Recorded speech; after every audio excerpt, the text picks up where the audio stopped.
Hey everybody, welcome back to the Rich Equation podcast. My name's Ashish Nathu, your host. I want to talk about the difference between self-righteousness and narcissism. I think as people and as leaders, this is a really fine line, and it's important to have some self-awareness, have some self-reflection about when is it that we are being righteous and self-righteous, and when is it that we're being narcissistic? And there could be times where we need to be a little bit of both, one or the other. And so I thought I'd explore this concept with you and see where we go. You know, the definition of narcissism is actually, it's that a personal disorder that makes people believe that they're better in every human aspect than others. And as a leader, we start out as a business person, as a leader, as a visionary, as somebody who leads and guides other people. You always end up starting this journey through believing that you have a vision and a mission that is beyond yourself. And you share that mission and vision so strongly that people are so excited that they are willing to follow you. So it's actually the mission that is righteous. And that's okay, and that's good. And people get excited about that that's good and that they're doing something bigger than themselves. And often if you have a business that is not that, it's really hard to inspire people. And you see that everywhere. Companies that are some of the most successful companies in the world, look at SpaceX, look at Tesla. Their mission is so beyond a product or rocket ship or some material linear product or service.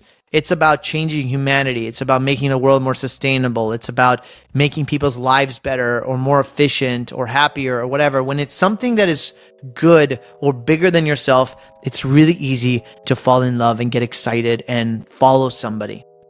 And so I think all leaders start there, where we believe that our mission is something that is worth chasing, and we're constantly talking about that. It's righteous. So as you evolve that righteous mission, it requires you to be influential. Nothing happens naturally in terms of, you can't just sit around and have rocket ships fly off Earth. You have to fight physics.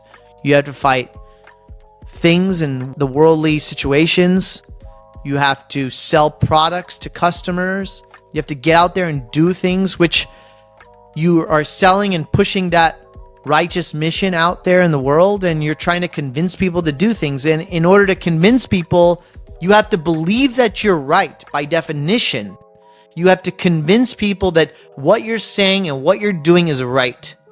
And it's super easy to, I shouldn't say it's super easy, but you really do have to believe in what you're doing to a certain point where you block out everything else, and that anyone else that's doing anything else is not what you're doing is right. And so what you're doing is right. You convince everyone else that what you're doing is right. When other people challenge you or not doing something in the way that you want them to do it, you continuously focus them on what is right. You start doing that so much that you believe what you are doing is right. And that's the only right that is happening. That's when it starts to become narcissistic, because the only thing is right that is what you're doing. I hope this is making sense to people. And by definition, if you're the only one that's right, you're narcissistic. And so what narcissism does to us is it forces us, it makes us convince other people to do things that we think what is right, and not just necessarily question or explore what is right or wrong. And I think that's where we can get really, really trapped.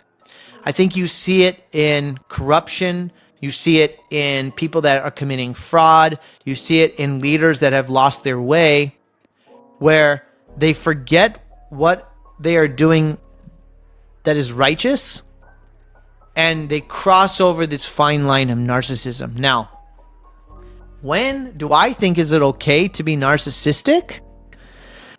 You have to believe in yourself so much sometimes to do things that have never been done, that if you were always thinking about what is right or wrong, you probably would never accomplish things that have never been done. You just wouldn't.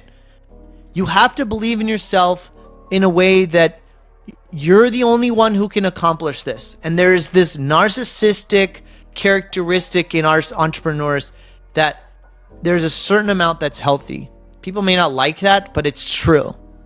But there is a crossover. A certain amount of healthy narcissism, I think, is acceptable and healthy. And there's a certain amount that it's really easy to convince yourself that what I'm doing is okay because I am who I am. I'm following this righteous path, this righteous belief. I'm better than everyone else. I deserve it. I can. No one else is in my way. No one else can say what I have. All this power. I have all this influence. And that's when we get in trouble. That's when corruption sets in. I see it everywhere. I see it within myself. I see it within leaders around me. I see it in leaders in government, in politicians, in some of the biggest corporate leaders in the news. And I'm not judging anything. I'm not judging myself. I'm not judging anyone. What I'm wanting to do today and what I want to share with everyone is to explore this concept within your own self, in your own ego. Where is it showing up in your own life? Where are we being righteous? Where do we believe that we're sharing this righteous vision of what is right and what's wrong with others? And when do we become narcissistic? Where is that narcissism showing up within ourselves? And when do we cross over to too much narcissism, where what we think is right, we're pushing onto other people? So those are my thoughts for today. I hope you find that balance within yourself and continue to explore your self-awareness about this concept, this fine line between narcissism and righteous. What is right and what is wrong? What is truth? If we're constantly looking for truth and we're questioning reality and the projections of what we are putting on others, then I think we have a chance to be better people, be better decision makers, serve the world in a better place and not just ourselves. Those are my thoughts. Thanks so much for listening to The Rich Equation. Please leave your comments below. If you enjoy this podcast, share it with somebody that may get benefit from it. That's the cost of listening. And please subscribe to the podcast and leave a review. You can also find us on YouTube. And I really appreciate you guys so much. Thanks so much for listening. We'll talk to you guys later. Until next time.